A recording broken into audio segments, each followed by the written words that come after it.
नमस्कार। कैसे हो आप सब लोग। आज हम अमेरिकी वर्चस्व, समकालीन विश्व में अमेरिकी वर्चस्व अध्याय 3 के भाग 2 पर चर्चा करने वाले हैं। आज के इस क्लास में हम लोग बात करेंगे कि अमेरिका का वर्चस्व किस प्रकार से है 1991 के बाद पूरी दुनिया के अंदर, और उस वर्चस्व को 3 भागों में बांटकर हम लोग देखेंगे। अमेरिकी वर्चस्व को समझने के लिए हमें यह जानना होगा कि किस प्रकार से सैन्य क्षेत्र में अमेरिका ने अपना प्रभुत्व स्थापित किया है। सैन्य क्षेत्र में अमेरिका ने अपना किस प्रकार से प्रभुत्व स्थापित किया है, एक तो इसके बारे में हम लोगों को जानकारी प्राप्त करनी होगी। दूसरा, हम लोग जानेंगे कि अमेरिका का सैन्य वर्चस्व क्यों है दुनिया के अंदर, ऐसा अमेरिका की सैन्य ताकत किस प्रकार की है, उसके बारे में हम लोग बात करेंगे। उसके बाद में हम लोग चर्चा करेंगे ढांचागत वर्चस्व के रूप में, यानी कि अर्थव्यवस्था के रूप में, आर्थिक क्षेत्र में अमेरिका का वर्चस्व किस प्रकार का है, उसकी प्राबल्य किस प्रकार से है। और तीसरा, हम लोग बात करेंगे कि अमेरिका का सांस्कृतिक वर्चस्व। तो आज की जो कक्षा है वो इन 3 बातों के इर्द गिर्द चलने वाली है। मुख्यतः बड़ा प्रश्न यहां से बनेगा, अमेरिका के सैन्य वर्चस्व को समझिए, अमेरिका के ढांचागत वर्चस्व को समझिए और अमेरिका के सांस्कृतिक वर्चस्व के बारे में बात कीजिए। अब तक यदि इससे पहले इस किताब के हम 7 वीडियो अपलोड कर चुके हैं, उनको यदि आप लोगों ने नहीं देखा है तो अवश्य हमारे YouTube चैनल पर जाकर प्लेलिस्ट में जाकर इन चीजों को आप लोग जरूर देखें। आइए आज के इस कक्षा को हम लोग प्रारंभ करते हैं।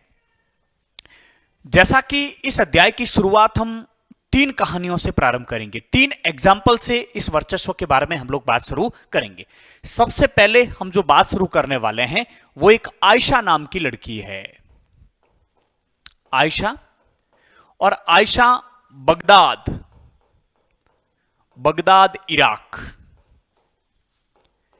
इराक की एक लड़की है जो कि पढ़ाई लिखाई में काफी अव्वल थी और अच्छी स्कूल में पढ़ रही थी, और उसका उद्देश्य था कि मैं बड़ी होकर डॉक्टर बनूंगी, यानी कि डॉक्टर का सपना लेकर चल रही थी कौन? आयशा। लेकिन वर्ष 2003 में अमेरिका ने जब इराक पर आक्रमण किया तो उस एक सैन्य बमबारी में, एक सैन्य अटैक में आयशा अपने यार दोस्तों के साथ में एक जगह पर छुपी हुई थी। वहां पर उसकी एक टांग टूट जाती है, यानी कि एक ठिकाने में अपने दोस्तों के साथ छुपी हुई थी, वहां पर हवाई हमले में दागी गई एक मिसाइल वहां पर गिर गई और उसकी एक टांग टूट जाती है।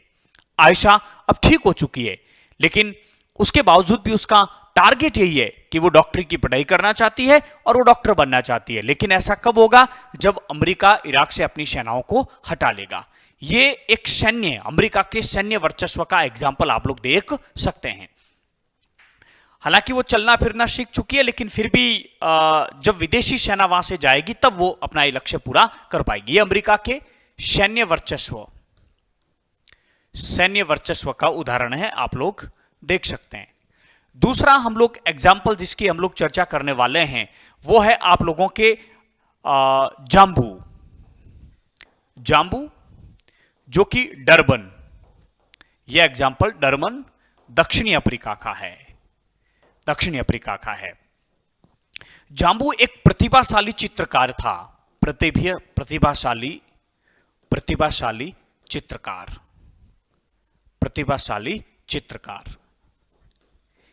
ये चाहता था कि वो यानी कि पेंटिंग का कार्य करे, वो कलाकृति का कार्य करें, वो एक आर्ट स्कूल में पढ़ना चाहता था और उसके बाद अपना स्टूडियो खोलना चाहता था। इसकी जो चित्रकारी थी,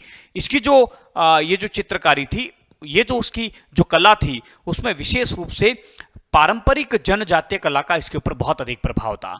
तो कुल मिलाकर जाम्बू जो है स्टूडियो खोलना चाहता था, वो आर्ट स्कूल में पढ़ना चाहता था, लेकिन जाम्बू के पिता चाहते थे कि जाम्बू किसकी पढ़ाई करे? एमबीए की पढ़ाई करे। किसकी पढ़ाई करे? एमबीए की। तो जाम्बू के पिता चाहते थे कि वो एमबीए की पढ़ाई करें, लेकिन जाम्बू नहीं चाहता था कि वो एमबीए की पढ़ाई करें। उसके पिता चाहते थे कि वो व्यवसाय को संभाले, व्यवसाय ठीक से चल नहीं रहा था। जाम्बू के पिता के द्वारा एमबीए की पढ़ाई करवाने का जो रीजन था वो था अमेरिका का ढांचागत वर्चस्व। क्योंकि ये जो एमबीए की जो डिग्री थी वो अपने आप में बहुत ही महत्वपूर्ण डिग्री मानी जाती थी अमेरिका के प्रभुत्व के कारण। तीसरा जो उदाहरण आप लोग यहां पर देख रहे हैं वो है आंद्रेई का, युवा आंद्रेई का। इसके माता पिता पर्थ ऑस्ट्रेलिया से आए थे। पर्थ ऑस्ट्रेलिया में रह रहे थे ये लोग, ऑस्ट्रेलिया में रह रहे थे, लेकिन कहां से आए थे? रूस से। रूस से कहां आए थे? पर्थ ऑस्ट्रेलिया में। आंद्रे की मां जब भी चर्च जाती थी तब आंद्रे उसके साथ में जाता था, तब नीली जींस पहन के जाता था। कैसी जींस? नीली जींस। और आंद्रे की मां गुस्सा हो जाती थी, वो चाहती थी कि मेरा बेटा सभ्य कपड़ों के अंदर जाए, नीली जींस पहनकर नहीं जाए। आंद्रे का मानना था कि मैं नीली जींस पहनकर अपने आप को कूल महसूस करता हूं, अपने आप को आजाद महसूस करता हूं, इसलिए वो नीली जींस पहनना चाहता था। इस मुद्दे पर आंद्रे की मां और आंद्रे के बीच में हमेशा लड़ाई झगड़ा होता था। तब जो है आंद्रे की पति ने कहा, यानी कि आंद्रे के जो पिता ने कहा उसकी मां से कि हम भी लेनिनग्राद में, इनकी जब लेनिन का शासन था रूस में, हम भी जो है लेनिनग्राद यानी हम भी रूस के अंदर जो है नीली जींस पहनते थे, चोर बाजार से लेकर अपने जवानी के दिनों में। तो अपने जवानी के दिनों में हम भी जो है नीली जींस पहना करते थे। ये अमेरिका का सांस्कृतिक वर्चस्व का उदाहरण है कि पूरी दुनिया में नीली जींस के प्रति जो दीवानगी थी वो सांस्कृतिक वर्चस्व का परिणाम था। हम देख सकते हैं कि आंद्रे की अपनी मां से बहस हो रही है। जाम्बू वह विषय नहीं पढ़ पा रहा जो वो पढ़ना चाहता है, उसको वह विषय पढ़ना पड़ रहा जिसमें उसमें कोई दिलचस्पी नहीं है। और आयशा की एक टांग चली जाती है। ये तीनों वर्चस्व अपने आप में अमेरिका को पूरी दुनिया के अंदर अपना रुतबा, अपना प्रभुत्व स्थापित करने में सहयोग कर रहे हैं। यहां से हमने इस चीज को शुरू किया। कोई बड़ा प्रश्न तो यहां से मुझे नहीं लगता बनेगा, हो सकता कोई एग्जाम्पल का पूछ ले, लेकिन वास्तव में यदि बात करें हम अमेरिका के वर्चस्व की, तो उस वर्चस्व का सबसे पहले हम लोगों को समझना होगा अर्थ। लेकिन वह अर्थ समझने से पहले प्रथम खाड़ी युद्ध से संबंधित एक फैक्ट दे रखा है, पता नहीं कहां से प्रश्न पूछ ले। एक चित्र दे रखा है highway of death. Highway of death, highway of death, ये इसे मृत्यु का राजपथ कहते हैं। मृत्यु का राजपथ, मृत्यु का राजपथ क्या कहते हैं? मृत्यु का राजपथ कहते हैं। कुवैत और बसरा के बीच की एक सड़क है ये, कुवैत और बसरा के बीच की सड़क है।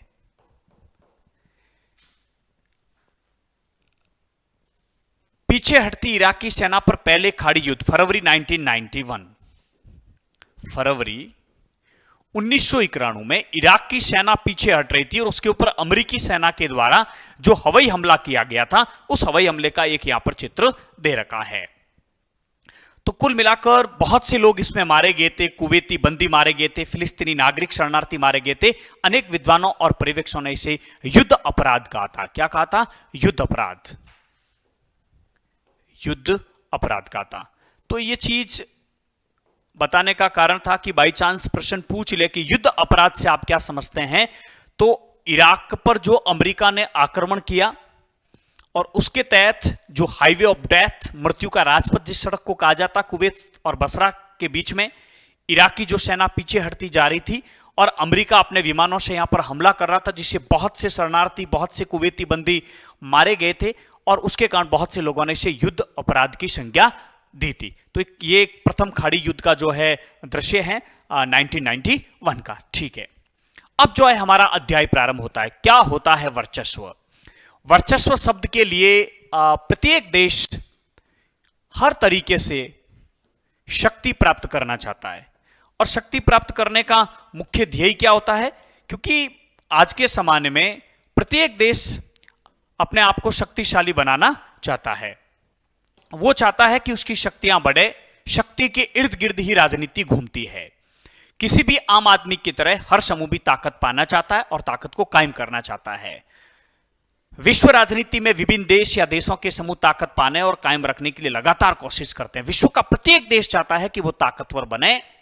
और ये ताकत जिसके बारे में हम लोग बात करना चाह रहे हैं, ये ताकत 3 क्षेत्रों में हो सकती है।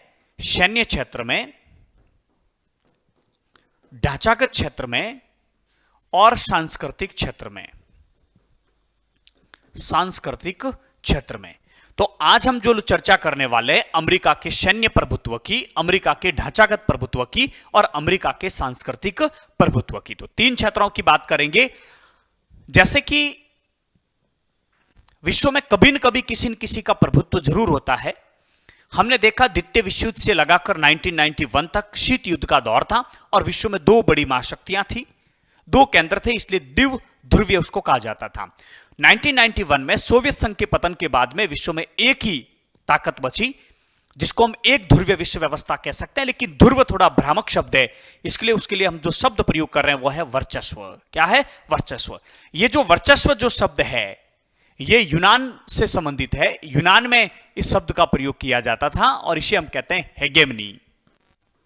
हेगेमनी। 1 नंबर का प्रश्न आप लोगों से पूछा जा सकता है कि वर्चस्व शब्द जो प्रयोग में लाया जाता है इससे विशेष रूप से सैन्य ध्वनि का प्राबल्य होता है। सैन्य ध्वनि का प्राबल्य, सैन्य, यानी कि यूनान में एथेंस जो नगर राज्य था, एथेंस, इस एथेंस की सैन्य प्राबल्यता को प्रकट करने के लिए एथेंस के लिए किस शब्द का प्रयोग किया जाता था? हेगेमनी शब्द का प्रयोग किया जाता था। तो हेगेमनी शब्द की जड़ें प्राचीन यूनान में है।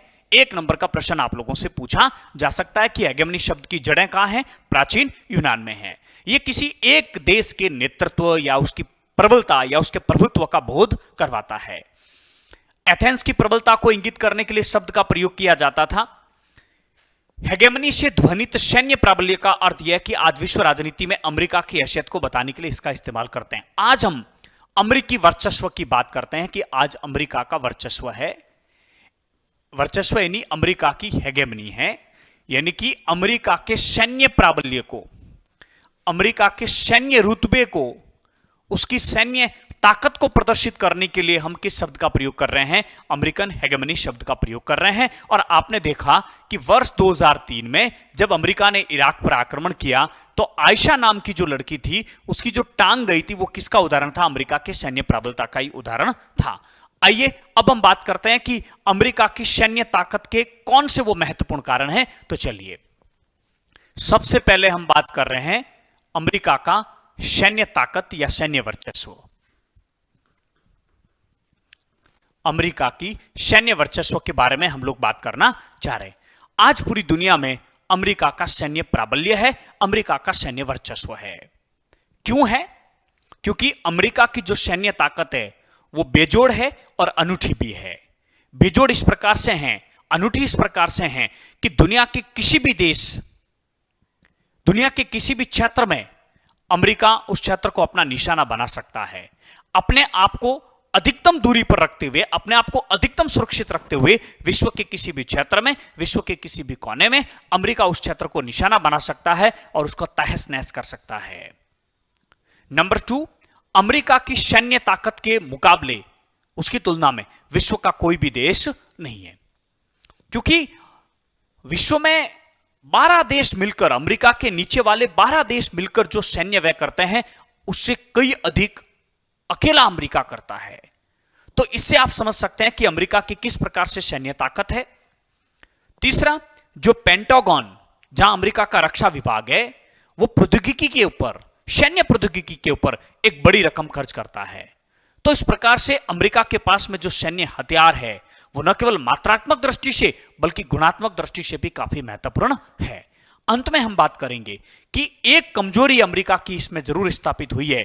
जो 2003 में जो इराक पर आक्रमण किया गया था अमेरिका के द्वारा, उसमें अमेरिका की कमजोरी हम लोगों के सामने आई कि किस प्रकार से इराक में अमेरिका के विरुद्ध में एक आंदोलन खड़ा उठा और अमेरिका की सेना की उपस्थिति को वहां बिल्कुल भी पसंद नहीं किया गया। इतिहास की घटनाओं में जाकर देखें तो कोई भी देश अपने सैन्य बल के बूते पर अपने सैन्य बल का प्रयोग किसी क्षेत्र को जीतने के लिए करता है, या फिर अपनी सुरक्षा के लिए करता है, अपरोध के लिए करता है, या फिर किसी को दंड देने के लिए करता है, या किसी क्षेत्र में कानून व्यवस्था को बनाए रखने के लिए करता है। हम बहुत ठीक से जानते हैं कि किसी क्षेत्र को जीतने, अपरोध करने और दंड देने की जो अमेरिका की जो शक्ति है, जो क्षमता है, वो बेजोड़ है, उसका कोई मुकाबला नहीं। लेकिन अपने जीते हुए क्षेत्र में कानून व्यवस्था स्थापित करने में अमेरिका एकदम क्या साबित हुआ है, विफल साबित हुआ है। इन 4 पॉइंटों के माध्यम से आप लोगों को अमेरिका की जो है सैन्य वर्चस्व को स्पष्ट करना है। चलिए एक एक पॉइंट को लिख देते हैं। सैन्य शक्ति अनूठी व अमेरिका की सैन्य शक्ति अनूठी व बेजोड़ है, अनूठी व बेजोड़ है। देखिए, राजनीति विज्ञान में प्रत्येक प्रश्न का उत्तर आप लोगों को पॉइंट में देना है, यह मैं आप लोगों को लगातार समझा रहा हूं और वही पॉइंट मैं आप लोगों को लिख रहा हूं। और इसका अर्थ मैंने आप लोगों को बता दिया कि अमेरिका की सैन्य क्षमता पूरी दुनिया में कहीं पर भी निशाना साध सकती है, एकदम सही अचूक घातक वार कर सकती है और अपने आप को अधिकतम सुरक्षित रखते हुए, दूरी पर रखते हुए दुश्मन को अपने घर में पंगु बनाने की क्षमता, ऐसे ऐसे हथियार है, ऐसी ऐसी मिसाइलें हैं इनके पास में, इतना जबरदस्त टेक्नोलॉजी है, प्रौद्योगिकी है, सैन्य प्रौद्योगिकी है कि दुनिया में इसका कोई मुकाबला नहीं है। नंबर 2 की यदि हम लोग बातचीत करें तो कोई भी देश अमेरिका की सैन्य शक्ति की तुलना में पाशंक के बराबर भी नहीं है। नंबर 2, कोई भी देश अमेरिका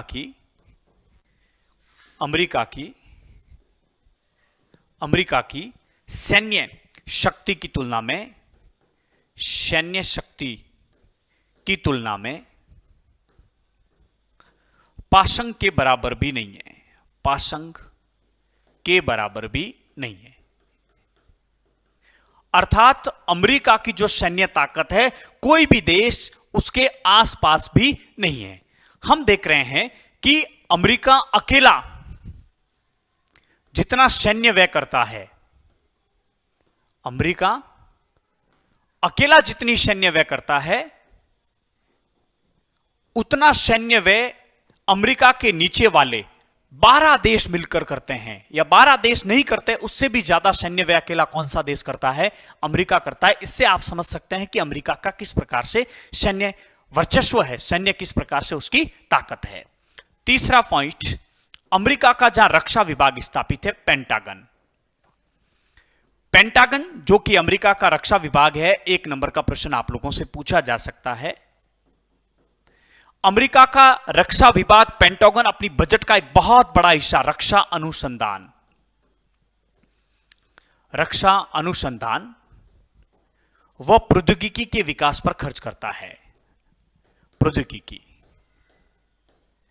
तीसरा पॉइंट बनेगा कि पेंटागन अपनी बजट का एक बहुत बड़ा हिस्सा रक्षा अनुसंधान और विकास के मद पर खर्च करता है, अर्थात प्रौद्योगिकी पर खर्च करता है। हम कह सकते हैं कि न केवल अमेरिका के पास में हथियारों की संख्या ज्यादा है, बल्कि उन हथियारों की गुणवत्ता भी बहुत जबरदस्त है, क्योंकि बहुत अधिक पैसा अमेरिका सैन्य टेक्नोलॉजी पर, सैन्य प्रौद्योगिकी के मामले में खर्च करता है। इसके कारण सैन्य प्रौद्योगिकी के मामले में अमेरिका इतना आगे निकल चुका है, कोई भी देश उसकी बराबरी नहीं कर सकता है। अगला नंबर 4, अब है अमेरिका की सैन्य ताकत की कमजोरी। और अमेरिका की सैन्य ताकत की कमजोरी कब उजागर हुई? वर्ष 2003 में, जब अमेरिका ने किस पर आक्रमण किया? इराक पर। क्योंकि अमेरिका इराक में कानून व्यवस्था स्थापित करने में पूर्ण रूप से असफल रहा, वहां अमेरिका की सेना को बिल्कुल भी पसंद नहीं किया गया। हम एक उदाहरण देख लेते हैं कि साम्राज्यवादी ताकतें सैन्य बल के ताकत पर, सैन्य बल का प्रयोग करके, इसका प्रयोग किसी भी क्षेत्र को जीतने के लिए, किसी भी अपने जो है अवरोध के लिए, अवरोध करने के लिए, दंड देने के लिए और किसी भी क्षेत्र में, अपने जीते हुए क्षेत्र में कानून व्यवस्था बहाल करने के लिए सैन्य शक्ति का प्रयोग करता है। इतिहास में हमने देखा है कि साम्राज्यवादी जितनी भी ताकतें थी वो सैन्य बल का प्रयोग करके 4 लक्ष्यों को प्राप्त करती थी, किसी क्षेत्र को जीतने के लिए, अपनी सुरक्षा के लिए, दंड देने के लिए और अपने जीते हुए क्षेत्र में कानून व्यवस्था बहाल करने के लिए।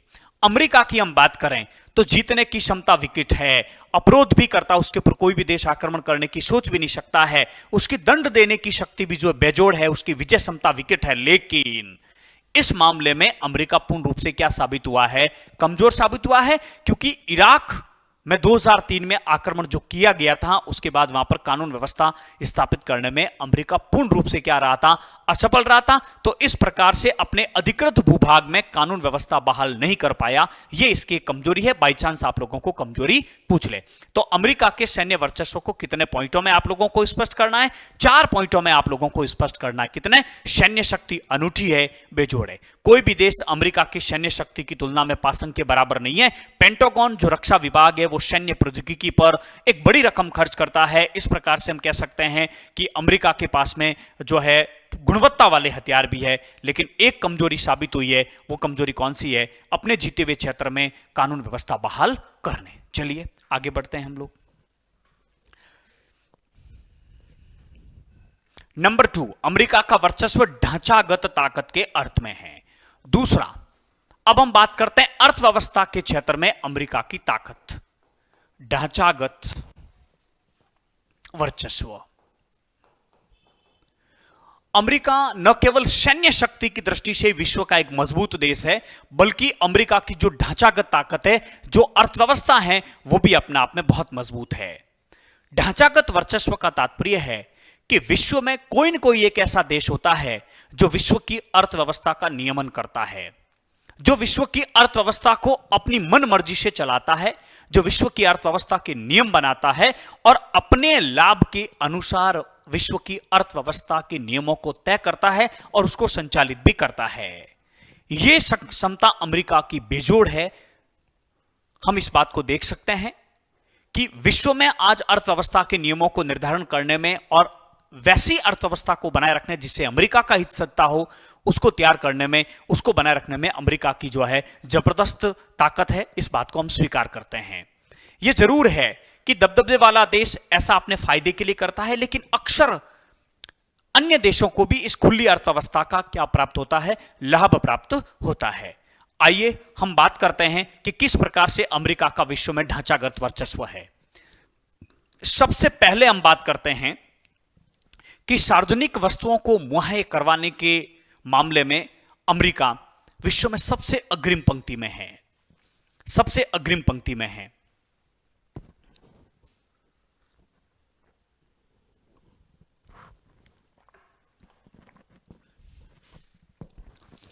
तो सार्वजनिक वस्तुओं को मुहैया करवाने में अमेरिका विश्व में सबसे अग्रिम पंक्ति में है।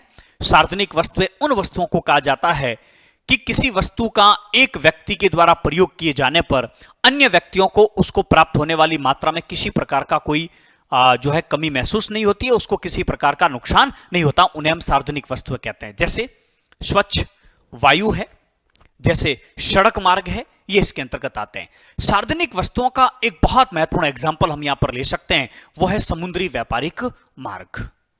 विश्व में मुक्त व्यापार के लिए समुद्री व्यापारिक मार्ग होना बहुत जरूरी है। पूरे विश्व को आपस में जोड़ने में समुद्री व्यापारिक मार्गों का कितना महत्वपूर्ण योगदान है, यह आप सब लोग जानते हैं। हम देख पा रहे हैं कि वर्तमान में द्वितीय विश्व युद्ध के बाद में समुद्री व्यापारिक नियमों को तय करने की क्षमता किसके पास है? अमेरिका के पास में है। अमेरिका की नौसेना आज सबसे ताकतवर है और जिस देश की नौसेना ताकतवर रही है उसी देश के हाथ में समुद्री व्यापारिक नियमों को निर्धारित करने की शक्ति रही है। द्वितीय विश्व युद्ध से पहले यह शक्ति ब्रिटेन के पास में थी, लेकिन द्वितीय विश्व युद्ध के बाद में शक्ति किसके पास में आ गई? अमेरिका के पास में आ गई है। तो अमेरिका समुद्री व्यापार में आवाजाही के नियम तय करता है और उससे उसको जबरदस्त लाभ होता है। एक और सार्वजनिक वस्तु का एग्जाम्पल है इंटरनेट। आज पूरी दुनिया www वर्ल्ड वाइड वेब के माध्यम से, जगत जोड़ता जाल के माध्यम से जुड़ी हुई है।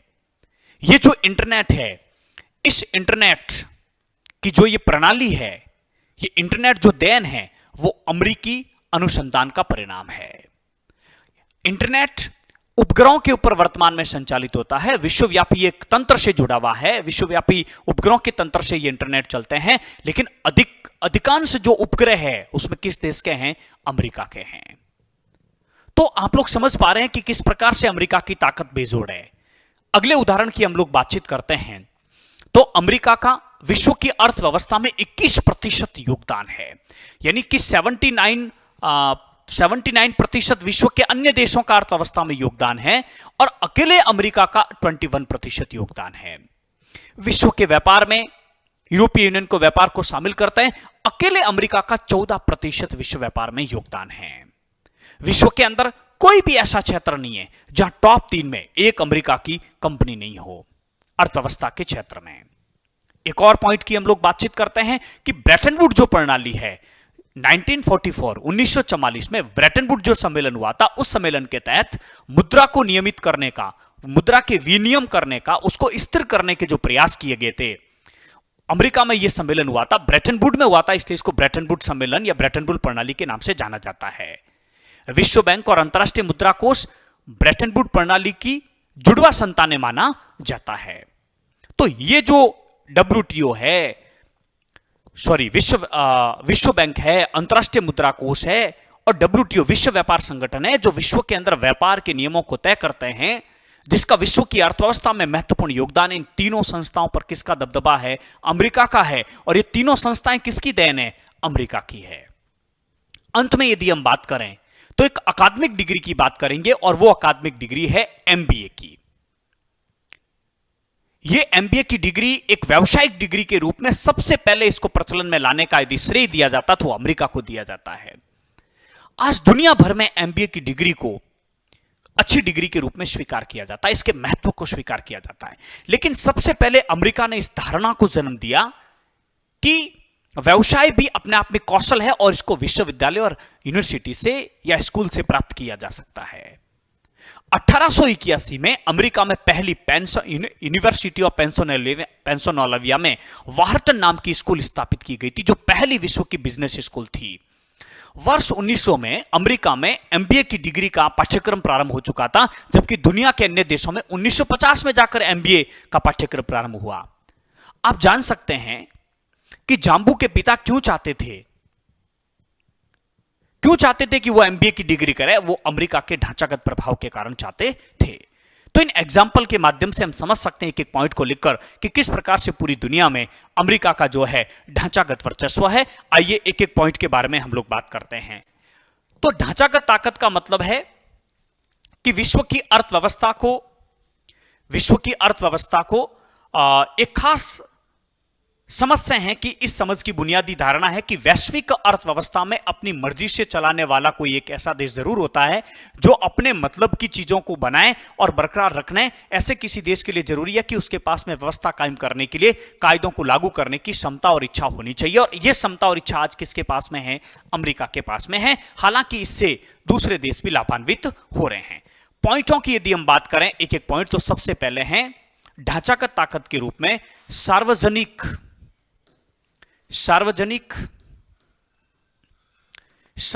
वस्तुओं को मुहैया करवाने में अमेरिका सार्वजनिक वस्तुओं को उपलब्ध करवाने में महत्वपूर्ण भूमिका, मुहैया करवाने में महत्वपूर्ण उपलब्धि है, हम कह सकते हैं। ये पहला पॉइंट है। और सार्वजनिक वस्तुओं से आशय क्या है कि ऐसी चीजें जिसका उपयोग कोई एक व्यक्ति करे तो दूसरे को उपलब्ध इसी वस्तु की मात्रा में कोई कमी नहीं आती है। स्वच्छ वायु है, एक व्यक्ति, मैं सांस ले रहा हूं, क्या आपको कोई दिक्कत हो रही है? किसी प्रकार की कोई दिक्कत नहीं है। क्या आपको उस स्वच्छ वायु की उपलब्धता में कोई कमी आ रही है? उसकी मात्रा में कमी आ रही है? नहीं आ रही है। सड़क है, सड़क एक व्यक्ति उपयोग करें या 50 व्यक्ति उपयोग करें, उसकी मात्रा में किसी प्रकार की कमी नहीं आती है। समुद्री व्यापारिक मार्ग है, उससे भी यही स्थिति है। इंटरनेट भी यही इसी का उदाहरण है। पहला तो प्रश्न आप लोगों से छोटा प्रश्न यह पूछा जा सकता है कि सार्वजनिक वस्तुओं के एग्जाम्पल लिखिए, तब आप लोगों का उदाहरण होगा स्वच्छ वायु, सड़क। ध्यान रखना है, यह सड़क विश्व की साझी विरासत नहीं है। नंबर तीन समुद्री व्यापारिक मार्ग, समुद्री व्यापार मार्ग। और number 4 internet.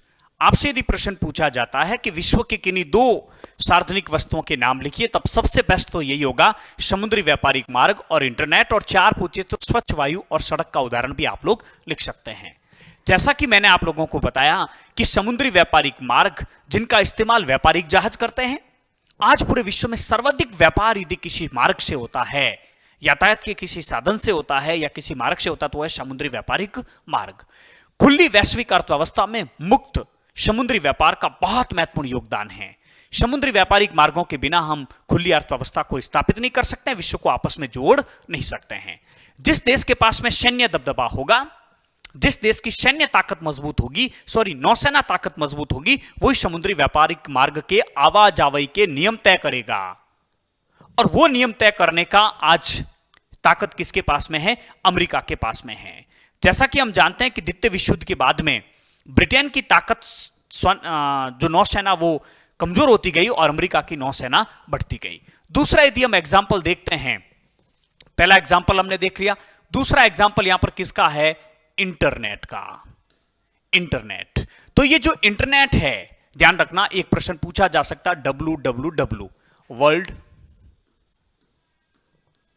Wide web, world wide web, web लिखा रखा वैसे जगत जोड़ता जाल, जगत जोड़ता जाल। तो ये जिसके तहत हम पूरी दुनिया से आपस में जुड़े हुए हैं, यह अमेरिकी अनुसंधान की परियोजना का परिणाम है। किसकी? अमेरिकी अनुसंधान परियोजना का परिणाम है। यह बहुत महत्वपूर्ण है, अमेरिकी अनुसंधान परियोजना का परिणाम। यानी हम कह सकते हैं कि आज पूरी दुनिया जिसके इंटरनेट के माध्यम से जुड़ी हुई है, वो इंटरनेट किसकी देन है? वो इंटरनेट अमेरिका की देन है। इस परियोजना की शुरुआत अमेरिका में कब हो गई थी? 1950 में हो गई थी। कब हो गई थी? 1950 में। आज इंटरनेट उपग्रहों के एक वैश्विक तंत्र पर निर्भर है और इसमें से अधिकांश उपग्रह किस देश के हैं? अमेरिकी देश के हैं। तो यह भी आप लोगों को ध्यान रखना है। तीसरे पॉइंट के बारे में हम लोग बात करें, तो विश्व अर्थव्यवस्था में अमेरिका का कितने प्रतिशत योगदान है? 21% योगदान है। 21% हिस्सेदारी, विश्व अर्थव्यवस्था में 21% हिस्सेदारी। तो यह अपने आप में एक बहुत बड़ी बात है। जैसा कि हमने सैन्य वर्चस्व में देखा कि अकेला अमेरिका जो अपनी रक्षा पर, सेना पर जो खर्च करता है, वो विश्व के नीचे के 12 देश मिलकर नहीं करते हैं। विश्व की अर्थव्यवस्था में 21% इसका योगदान है। अगला पॉइंट यदि हम बात करें, नंबर 4, तो विश्व व्यापार में अमेरिका का जो हिस्सा है, हिस्सेदारी है, वो कितने प्रतिशत है? 14%।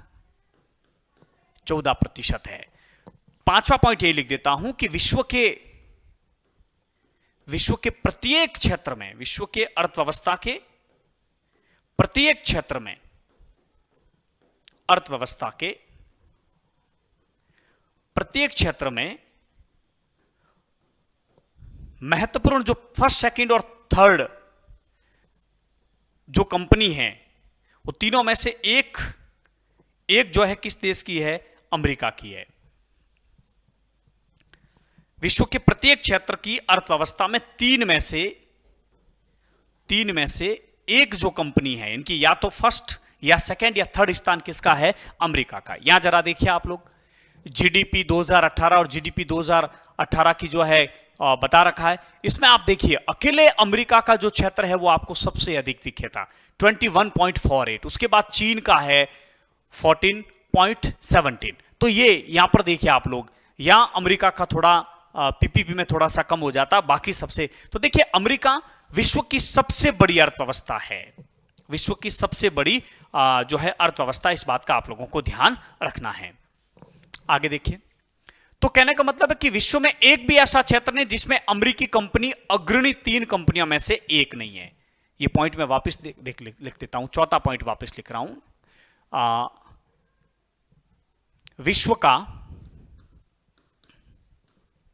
विश्व का एक भी ऐसा क्षेत्र नहीं है, विश्व का एक भी ऐसा क्षेत्र नहीं है जिसमें जिसमें कोई अमेरिकी कंपनी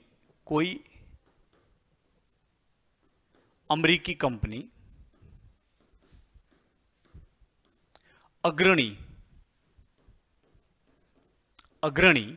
3 कंपनियों में नहीं है।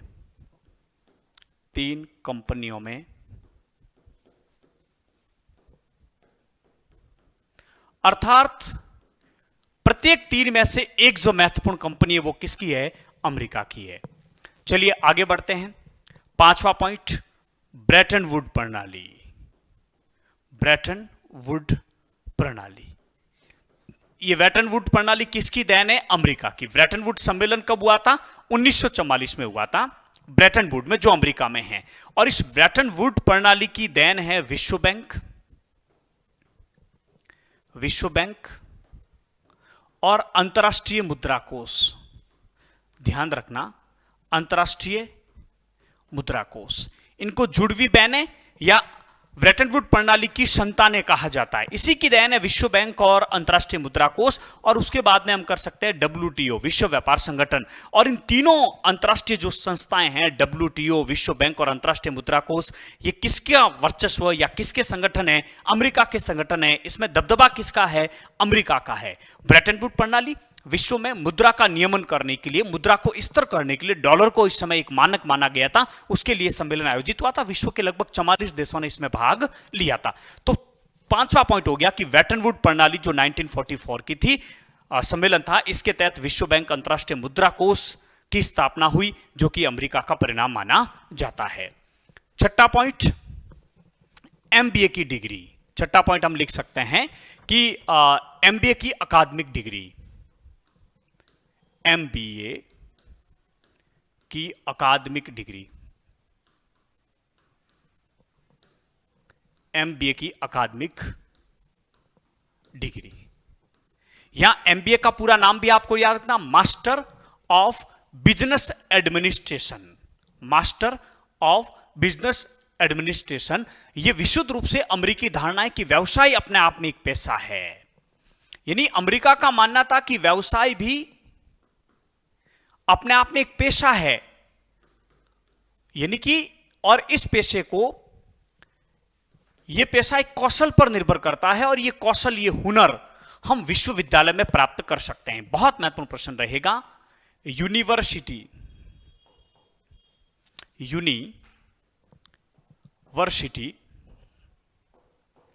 ऑफ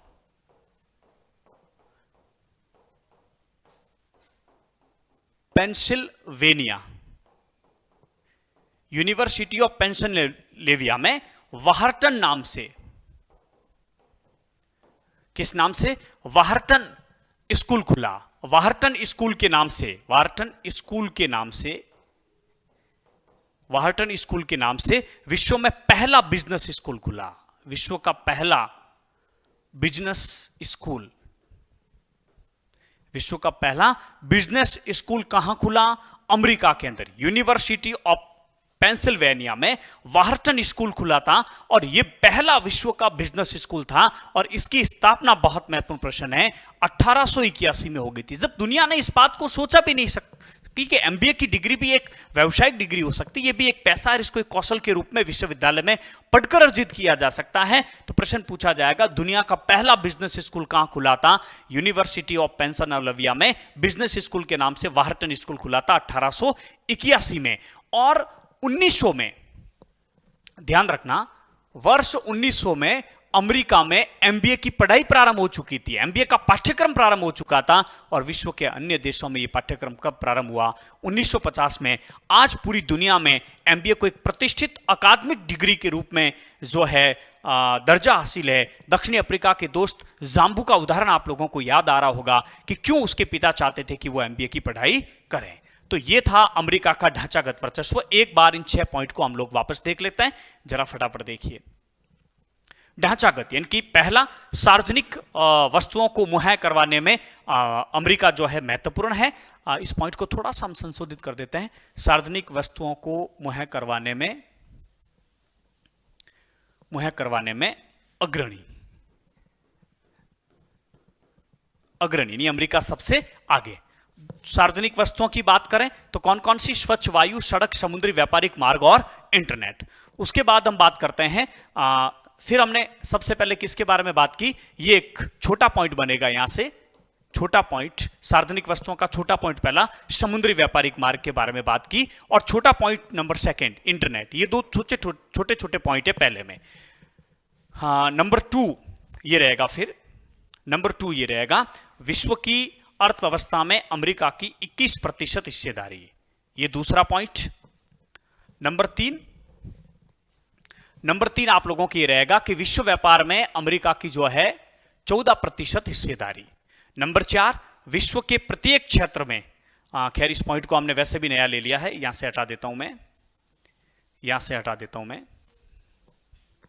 पॉइंट रहेगा नंबर 4। नंबर 4, विश्व का एक भी ऐसा क्षेत्र नहीं है जिसमें अमेरिकी कंपनी अग्रणी 3 कंपनियों में नहीं है। और नंबर 5, ब्रेटन वुड प्रणाली के तहत विश्व बैंक, अंतरराष्ट्रीय मुद्रा कोष अमेरिका की देन है और इसमें प्रभुत्व भी अमेरिका का है। नंबर 6, MBA की अकादमिक जो डिग्री है, अब उसमें पूरी दुनिया का ध्यान आकर्षित किया है अमेरिका ने अपनी तरफ। आइए अंत में बात करते हैं नंबर 3, सांस्कृतिक वर्चस्व। सांस्कृतिक वर्चस्व। तो देखिए, छोटे प्रश्न भी तो आ रहे हैं, लेकिन बड़ा प्रश्न यदि आप लोगों से पूछ ले तो इन पॉइंटों में इस प्रकार से आप लोगों को उत्तर देना है। मैं हर बार कहता हूं राजनीति विज्ञान में प्रत्येक प्रश्न का उत्तर आप लोगों को पॉइंट में देना है, और किसी पासबुक या डैश वर्क में आपको जाने की आवश्यकता नहीं। किताब सबसे महत्वपूर्ण है और यहीं से हम लोगों को पॉइंट बनाने। मैं फिर कह रहा हूं कि बोर्ड की कॉपियां जब परीक्षक के पास में जांच होने के लिए जाते हैं तो एक आंसर शीट दी जाती है एग्जामिनर को। उस आंसर शीट में छोटे प्रश्नों के तो उत्तर लिख दिए जाते हैं, लेकिन बड़े प्रश्नों के लिए कहा जाता है कि किताब के इस पेज पर इसका उत्तर है। तो किताब सबसे महत्वपूर्ण है, यहां से बने हुए पॉइंटों के आधार पर ही आपको प्रश्नों के उत्तर देखने हैं। तो सबसे अब हम बात कर रहे हैं अमेरिका का सांस्कृतिक वर्चस्व। केवल वर्चस्व सैन्य या फिर आर्थिक संदर्भ में देखते हैं तो यह हमारी भूल है। अमेरिका का वर्चस्व विचारधारा या सांस्कृतिक संदर्भ में भी विचार करना चाहिए। विचारधारा की दृष्टि से भी हम देखें तो पूरे शीत युद्ध के दौरान पूंजीवादी विचारधारा, पूंजीवादी अर्थव्यवस्था की तर्ज पर दुनिया चल रही थी। इसका मतलब पूरी दुनिया में अमेरिका का सांस्कृतिक वर्चस्व था। एक बहुत महत्वपूर्ण चीज है, सांस्कृतिक वर्चस्व का अर्थ है सहमति गढ़ने। 1 नंबर का प्रश्न आप लोगों से पूछा जा सकता है कि सहमति गढ़ने की ताकत किससे संबंधित है? तो वो है सांस्कृतिक वर्चस्व से। कोई भी देश अपनी संस्कृति के माध्यम से पूरी दुनिया का नजरिया इस प्रकार से बना लेता है कि जैसा वो देश किसी को देखता है या जो उसका दृष्टिकोण होता है वैसा ही पूरी दुनिया का दृष्टिकोण होना चाहिए। इस वर्चस्व का तात्पर्य सामाजिक, राजनीतिक और विचारधारा के धरातल पर, सामाजिक, राजनीतिक व विचारधारा के धरातल पर, विचारधारा के धरातल पर किसी वर्ग का दबदबा, किसी वर्ग का दबदबा। और आप जानते हैं कि यह दबदबा किसका है? अमेरिका का है। यह किसका दबदबा है? अमेरिका का है। कोई प्रभुत्वशाली वर्ग या देश अपने असर में रहने वाले देशों को इस तरह सहमत कर सकता है कि वह दुनिया को उसी नजरिए से देखें जिससे प्रभुत्वशाली वर्ग या देश देखता है। इससे प्रभुत्वशाली देश को बढ़त मिलती है, उसका वर्चस्व कायम होता है। विश्व राजनीति के दायरे में वर्चस्व के इस अर्थ को लागू करें तो स्पष्ट होगा कि प्रभुत्वशाली जो देश है वो सिर्फ सैन्य शक्ति से ही काम नहीं लेता है, वो सिर्फ आर्थिक ताकत से ही काम नहीं लेता है, बल्कि वो सांस्कृतिक वर्चस्व के माध्यम से भी विश्व के कुछ कमजोर और ताकतवर देशों को हराने के लिए कोशिश करता है। आप लोगों ने देखा कि शीत युद्ध के दौर में जब सैन्य ताकत के रूप में, ढांचागत ताकत के रूप में, सैन्य प्राबल्य के रूप में, ढांचागत प्राबल्य सैन्य ताकत के रूप में जब अमेरिका रूस को नहीं पछाड़ सका, तब उसने ढांचागत और सांस्कृतिक वर्चस्व के सारे ही रूस को जो है पीछे, सोवियत संघ को जो है पीछे रखा था। कोई भी देश अपने प्रतिद्वंदी या अपने से कमजोर देशों के व्यवहार बर्ताव को अपने मन माफिक बनाने के लिए विचारधारा से जुड़े साधनों का भी इस्तेमाल करता है। कमजोर देशों के व्यवहार बर्ताव को इस तरह प्रभावित करता है कि उससे सबसे ताकतवर देश का क्या सदता हो, हित हो, उसका प्राबल्य बना रहे। इस तरह प्रभुत्वशाली देश जोर जबरदस्ती और रजामंदी दोनों तरीकों से काम लेते हैं। जोर जबरदस्ती, जोर जबरदस्ती व जोर जबरदस्ती और दूसरा रजामंदी, रजामंदी। इन दोनों तरीकों का उपयोग करते हैं, लेकिन आप जानते हैं जोर जबरदस्ती तो सेना के माध्यम से, सैन्य बल, और रजामंदी सांस्कृतिक वर्चस्व के तहत, सांस्कृतिक वर्चस्व के तहत। और आप जानते हैं कि ज्यादा प्रभावी कौन सा होता है, ज्यादा कारगर कौन सा होता है, रजामंदी वाला। अब हम बात करते हैं कि किस प्रकार से अमेरिका का विश्व में सांस्कृतिक वर्चस्व है। पहला पॉइंट, अमेरिका की जो संस्कृति है वो बहुत महत्वपूर्ण है, और इसका एक कारण यह है कि आज पूरी दुनिया में अच्छे जीवन व व्यक्तिगत उपलब्धि के बारे में जो धारणा है वो अमेरिकी जीवन शैली है। अमेरिकी जीवन शैली यह अमेरिका की सांस्कृतिक प्रभुत्व का ही परिणाम है कि पूरी दुनिया में अच्छा जीवन किसको माना जा रहा है, एक व्यक्तिगत बेहतर उपलब्धि किसे मानी जा रही है, वो व्यक्तिगत जो है सफलता या व्यक्तिगत जो उपलब्धि किसे मानी जा रही है, यह धारणा पूरे विश्व में जो प्रचलित है वो अमेरिका के लोगों के व्यवहार बर्ताव से ही प्रतिबंधित होती है। यानी कि अमेरिका के लोगों का जो व्यवहार है, अमेरिका के लोगों का जो व्यवहार बर्ताव है, व्यवहार बर्ताव का मतलब है कि अमेरिका के लोग जिस प्रकार से जीते हैं उस प्रकार से यदि व्यक्ति जीता है, उस प्रकार की यदि उसकी सोच होती है, इसका मतलब वो विकसित है। यह अमेरिका की संस्कृति का एक बहुत जबरदस्त क्या है, प्रभाव है। दूसरा, अमेरिकी संस्कृति लुभावनी है। अमेरिकी संस्कृति